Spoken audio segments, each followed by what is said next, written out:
സിഡ്നിയിൽ ലെജിയണേഴ്സ് രോഗബാധ 3 പേര് ആശുപത്രിയിൽ. ജാഗ്രതാ നിർദ്ദേശം.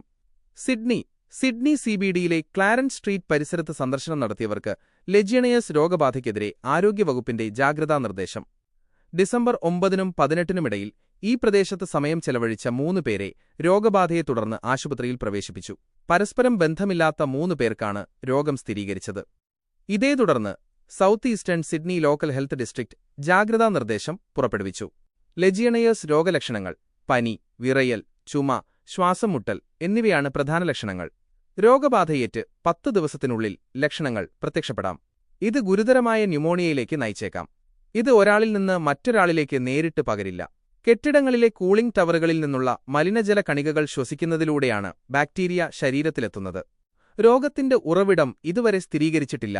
സിറ്റി ഓഫ് സിഡ്നിയുമായി ചേർന്ന് പ്രദേശത്തെ കൂളിംഗ് ടവറുകളിൽ പരിശോധന നടക്കുകയാണെന്ന് health district acting director Mark Ferson അറിയിച്ചു. പ്രായമായവർ, ശ്വാസകോശ രോഗങ്ങളുള്ളവർ, പുകവലിക്കാർ എന്നിവർക്ക് രോഗം വരാനുള്ള സാധ്യത കൂടുതലാണ്. മേൽപ്പറഞ്ഞ തീയതികളിൽ സിഡ്നി സിബിഡിയിൽ പോയവർ ലക്ഷണങ്ങൾ കണ്ടാൽ ഉടൻ വൈദ്യസഹായം തേടണമെന്ന് അധികൃതർ നിർദ്ദേശിച്ചു.